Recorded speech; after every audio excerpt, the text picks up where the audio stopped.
Hello দিদি, কেমন আছো? হ্যাঁ রে তানিয়া, বল, অনেকদিন পর ফোন করলি। আমি ঠিক আছি, তুই কেমন আছিস? আর কেমন আছি বাদ দাও। বলছি তোমাকে একটা কথা জিজ্ঞেস করবো? হ্যাঁ, কি কথা বল না। বলছি তোমার ভাই যে বন্ধুদের সাথে ঘুরতে যাচ্ছে তুমি জানো? হ্যাঁ, ওই পরশুদিন খেতে বসে বলছিল, শুনছিলাম কোথায় পুরী না মন্দারমণি কোথায় একটা ঘুরতে যাচ্ছে। কেন রে, কিছু হয়েছে? এখনো কিছু হয়নি, তবে হবে যদি তুমি আমায় হেল্প না করো। আমি হেল্প কি কি হেল্প করবো আমি? কিছুই না, তুমি শুধু কথায় কথায় তোমার মাকে বলবে যে তোমার ভাই যে ট্রিপটাতে যাচ্ছে ওখানে তোমার ভাইয়ের সাথে তার গার্লফ্রেন্ডও যাচ্ছে। পারবে গো? হ্যাঁ, তুই তুই যাচ্ছিস নাকি? যাওয়ার তো কথা আমারই ছিল, কিন্তু যাচ্ছে কে না স্নেহা। আমি এটা কি করে অ্যালাউ করি বলো তো? তুমি প্লিজ একটু আন্টির সাথে কথা বলে ওর যাওয়াটা ক্যান্সেল করে দাও প্লিজ। আমি তুই বল না, তুই ওকে বল না, সেটাই তো ভালো হবে। না না, আমি বললে আমাকে সন্দেহবাতিক ভাববে। ওকে কোনোভাবেই জানতে দেওয়া যাবে না যে আমি ক্যান্সেল করেছি।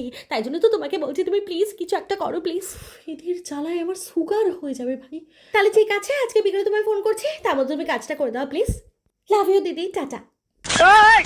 আরে আমি কি করে? हे प्रभु, हे हरि राम कृष्ण जगन्नाथ प्रेमानंदी, ये क्या हुआ? ছেলের দিদি কেন বানালে আমার ভগবান? দেখে দেখে দিদি হয়ে জন্মেছি, ভালো লাগে না আমার।